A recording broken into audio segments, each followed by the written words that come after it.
without a studio. Coffee has been poured. Get ready to get bored. Right into enthusiasm. Who writes these jokes? Oh, that's right. As Dominique Review Productions brings you classic entertainment in a modern world done in a vintage manner, presenting old-time radio-style program A Day in the Life of, with the cast that's keeping the golden age of radio alive. Marcus Willis as host, Henry London.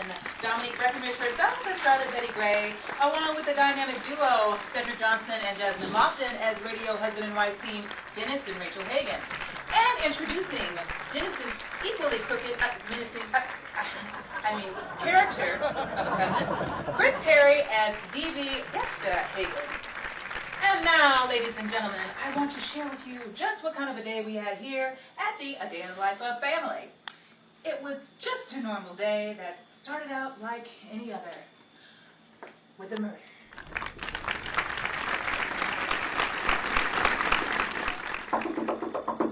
Wait a minute! Who on earth could that be at this time of night?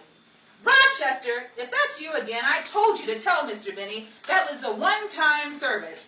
The pump on my lawn is for watering flowers only. This isn't a gas station. Betty, it's me.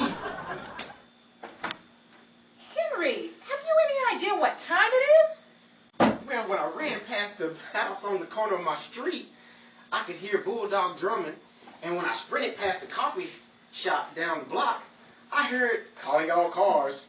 So I guess it's anywhere between crime and punishment. Goodbye. No, listen, I'm sorry, Betty, but the time just couldn't be helped. You're shaking like a leaf. You would be too if you spent the best part of the night hiding in the bushes. Oh, no. Not again, Henry. I thought we settled this little habit of yours when you were caught peeping through the women's dressing room on the studio lot. No, not that. Oh, I don't understand. What were you doing in the bushes? There's been a murder. A what? It's a murder. Boy, sure kind of hard to hear it on this show. It's always what? Never mind. What? I would put the buckshot in the bucket. As my earrings fell off, that's the buckshot. Tell me about this murder. There isn't much to tell. I mean, I came home from a late night at the studio, went into my bedroom, turned down the bed, took off my clothes, turned on the lights to find a dead body on the floor. It's a little backward, isn't it? Listen, you... Claudette Coburn. Your way, and I'll Clark Gable mine. I live alone.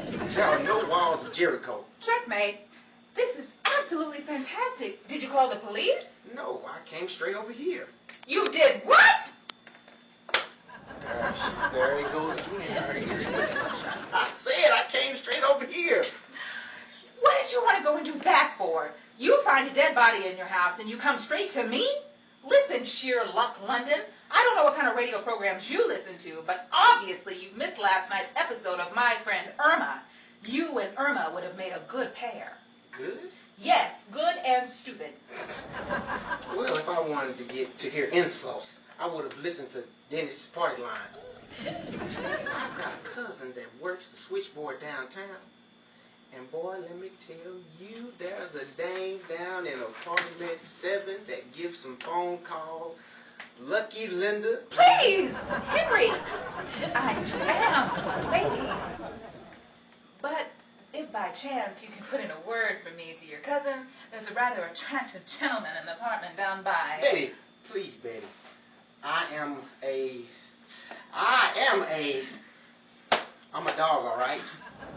Now, how about Betty? Will you help me out or not? I don't know. I have no intentions of helping you. As a matter of fact, get out of my house. Get off my property. Did anyone see you coming down the street? An accomplice, they'll call me. The scandal. I did it, officer. Take me away. I didn't mean to do it. He made me do it. Betty, compose yourself. Sorry. Listened to a little Broadway's My Beat last night. Must have gotten lost into the character. That isn't the only thing that got lost. Come on, Betty.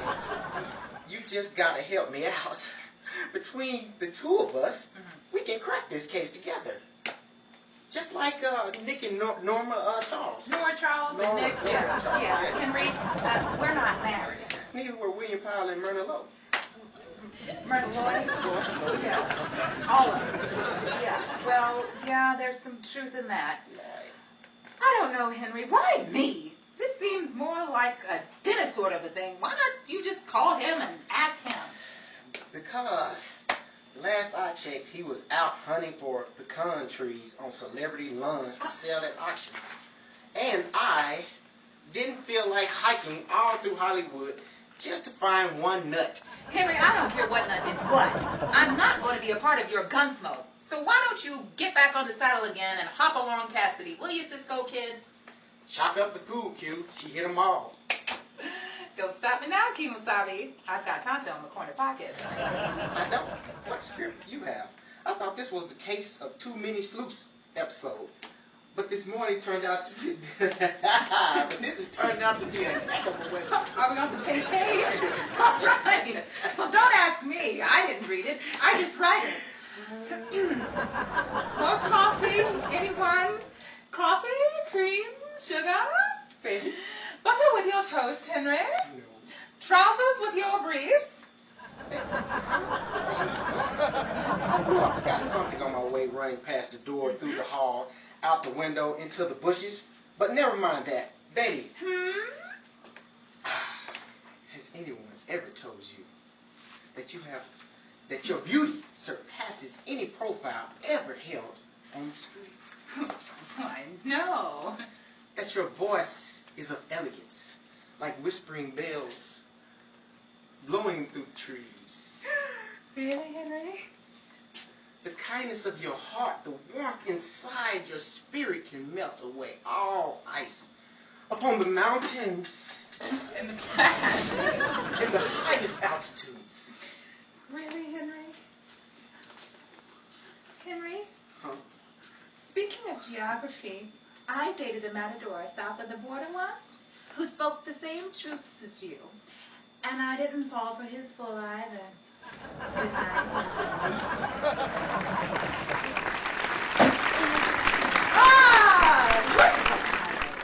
I'd never get home in time to see the adventures of Sam Spade.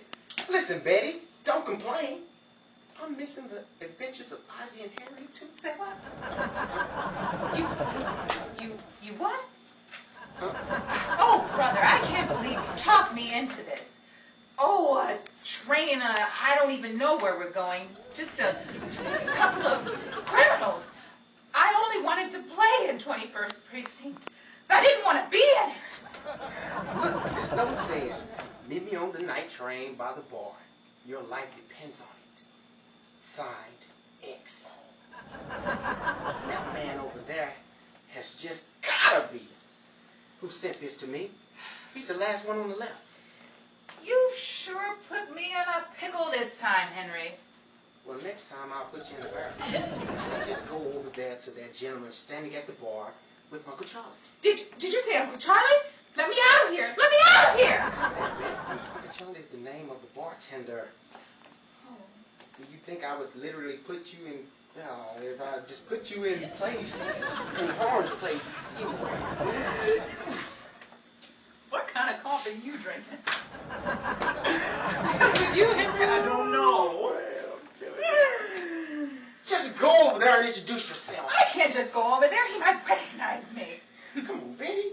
You're an actress. Get in the character. Disguise yourself. Well, I suppose I could. Let me see. How's this? Excuse me, darling. Would you happen to have a light? Mae West. What? That wasn't Mae West! Go, Betty, before she gets away. Quit shoving, will you? You're digging a hole in my feet. All right, Betty. Pull yourself together. You've worked with the best in the business. Been in some of the biggest pictures ever made. Played them all in the grittiest gangsters. Casey's crime photographer. I can look danger right in the eye. A John Diller, a Johnny Dollar, a 10 o'clock Socrates scholar. Oh, boy, I wish I were dead. Well, it won't be long now. Who said that? Mother! Well,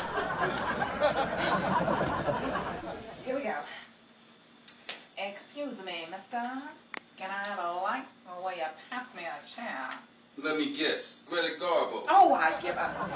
Dennis's cousin, DV Dexter Hagen. I didn't think you were doing it till next week. What on earth are you doing here? Really? Ron Coleman? Why, Betty, what brings you on board the Orient Express? Oh, boy, is it dead around here. That isn't the only thing that's dead around here, brother. Yeah, well, the chickens aren't the only ones laying an egg around here either. Don't stop me now, boys. My jokes are on the road. Just one more like that and your head will be too, said Henry VIII. Betty, I sent you over here to do one, not two, not even three, but one simple thing. And I come to find you Gabby hazing it 2 ways to DV. Dexter Hagen, how'd you get on this train? I thought you were out with Dennis, robbing, stealing, taking.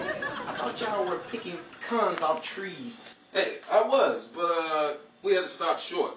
We had a time trying to get Rachael off the bull. Oh, did you say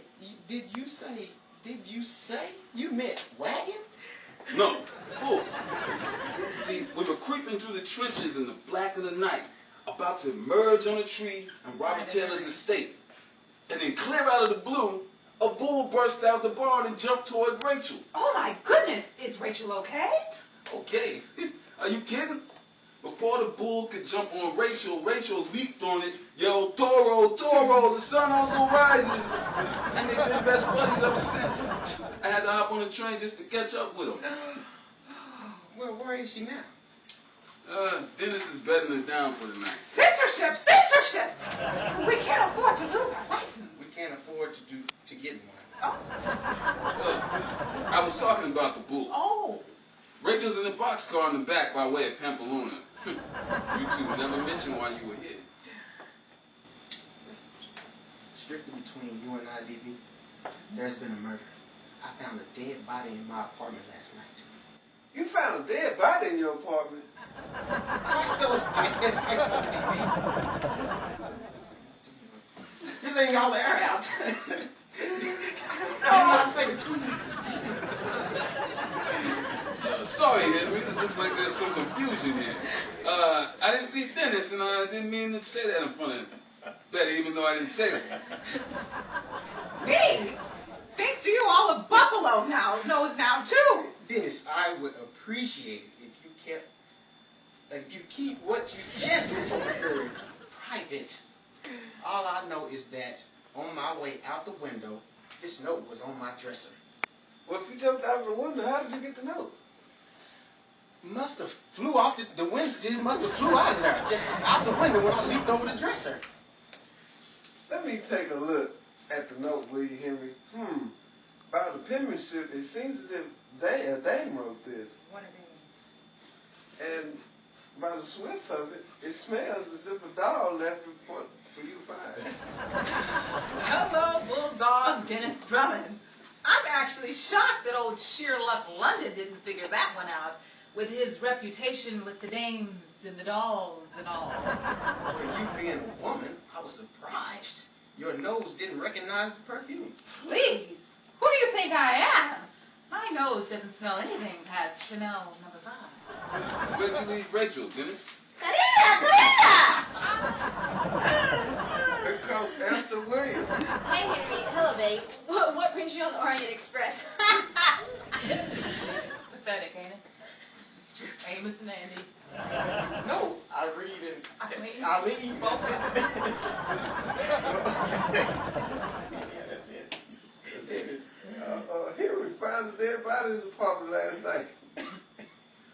Dennis! It's only right here. Henry murdered someone in his apartment last night with a shotgun? Oh, Lord. Great. Now all of Ireland knows it too. I did not murder anyone. But if ever I thought about it. Now would be the time. No, this one's on me. Henry found this note on his person when he was jumping out of the window, falling through the tree, and hiding in the bushes. Boy, word sure travels fast on this express. Don't it? This is the Pony Express. Sorry. Western Union put me up to that. Henry, this is serious. What are you going to do? I'm not sure. Betty suggests I go back to the apartment and call the police.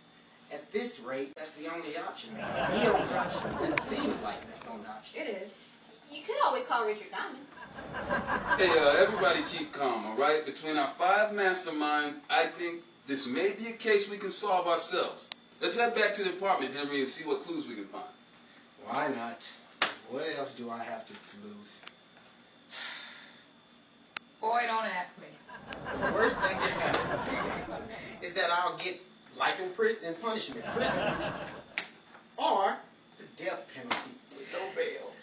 If that happens, Henry, I know a good lawyer. Who's Claire Mason? I'm asking you. Oh, no. I'm talking with J. Calhoun.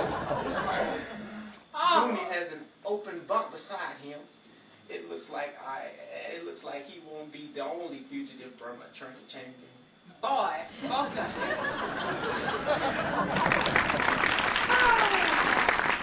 Meanwhile, on the other side of Hollywood. Like I said, I was walking through the door, turned down my... Great Scott! The body is missing. What?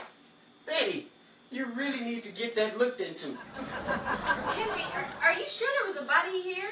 It looks more like good times last night in here to me. Ooh, hey, what do you know about that? My place has been ransacked. It's ransacked. I don't sleep this place looking like this. Leave this place looking like this. Well, somebody did. Look at your furniture. It's been brutally abused. There's nothing wrong with my furniture. It's early American. Then the Indians must have used their bows, arrows, and string to make it, because you can't get any early Americans. Never mind the condition of the furniture. Look at the position. Every bottom drawer has been opened, and there's soot on the carpet. There's something awfully familiar with all of this. What do you think it is, baby Blackie? I'm not sure, Rachel Diamond, but I suspect that there wasn't a dead body at all in this apartment. This looks more like a case of breaking in than the case of the missing body. Hey, all my flasks are missing. I keep them in my bottom drawer. That's it! I knew this setup looked familiar. The same thing happened to me not too long ago. I awakened to a room ever so neatly ransacked, as if the person knew exactly where to look. I get it.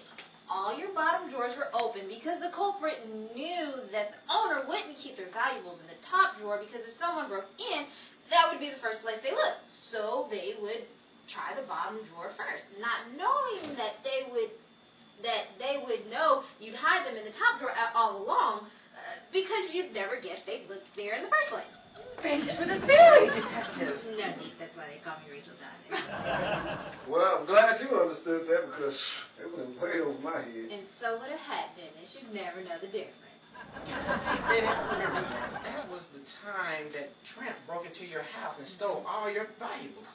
Come to think of it, though, he didn't break in at all. He had a key that was given to him by Dennis. Now, wait a minute, Henry. Wait a minute. I didn't give that tramp a key to your apartment. I wouldn't have had them anyway. You never thrown yours at me when you ran out of fruit. Then how did he get it then? How did he get in, Dennis? I don't know. It must have been the fireplace that he's asked me if you had. Look here, man. Dennis, you've got about 10 seconds to hit the road again. That lonely road again. Before I make what the Wolf Man. You know the Wolf Man, don't you? Did on full moon look like a butter on toast.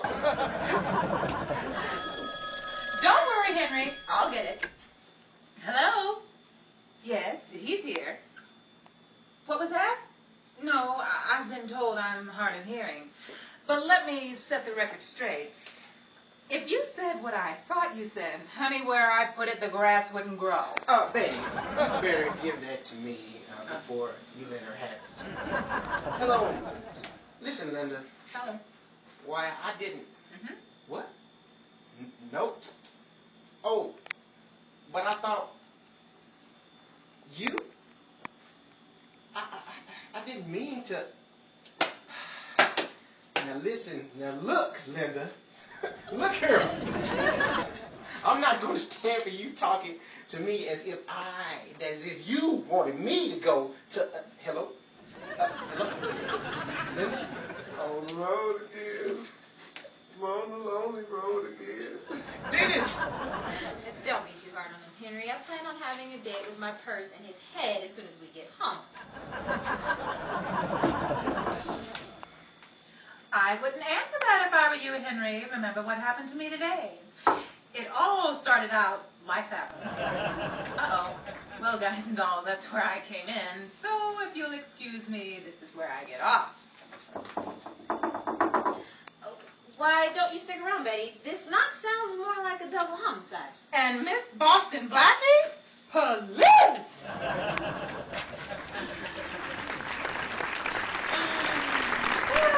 So now, ladies and gentlemen, hang on to your bustles and don't move a muscle. For the flash of news I will give you is brief. Special report. The black gritty style known as film noir was first coined by French film critic Nino Frank in 1946. The French film critics noticed the trend of the dark, downbeat, and black themes that many American crime and detective films had when released in theaters in France following the war. In the company of The Maltese Falcon, Murder My Sweet, Double Indemnity, The Woman in the Window, and Laura. Hop in the car and take a ride as hard-boiled detectives are on the rise. From Pat Novak to the Falcon, Michael Shane to Box 13. There wasn't a crime left unturned, a case uncracked. With these fists in the jaw hitting blokes on the beat. Take it from old Dick Powell, who played Philip Marlowe in the 1945 picture Murder My Sweet. And as Richard Diamond on the Richard Diamond Private Detective series on radio in 1949. Whether it's Gumshoe, Shaughnessy, or P.I., there isn't a case too tough for these guys. Baby. Hate to cut it short, folks, but I got a case, see? It seems Henry opened the door to find lucky Linda waiting on the other side. She was packing, but it wasn't no pistol. The brass knuckles hit him before he knew what happened. Now it seems the case of the missing body is about to take place. Which of the two, I don't know. Just another case for Betty Blackie. Yours truly, Betty Gray. What a show! You know, in all of this, my mind was wondering. I still find it hard to believe that the maid from Rebecca would later become Big Mama. Cat on the hot tin roof. Big Daddy would sing Holly Jolly Christmas. For our lives. Josie Arness would play Ricky Ricardo. You mean someone played Ricky Ricardo other than Ricky Ricardo? Good night, everybody. This is Jasmine Lofton as Rachael Hagan, reminding you that all of the women's wardrobes worn tonight on tonight's broadcast were provided by Dominique Private's collection. In addition to myself, thanks to Marcus Willis as Henry London, Cedric Johnson as Dennis Hagan, Chris Terry as DV Dexter Hagan, and Dominique Breckenridge as Betty Gray. And be sure to tune in next week where we just might find the case of the dead body. So long, folks. This has been a Dominique Review production. Good night, everybody! Woo! Thank you.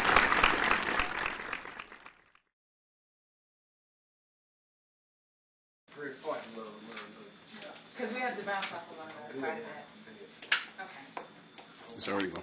Oh, it's already going. Great. And in addition to other radio programs, detective programs were very popular back then. So this is our own little comic version of a detective series. So there's a lot of mentions and name drops in there that, I mean, are real shows and real actors that played on those shows.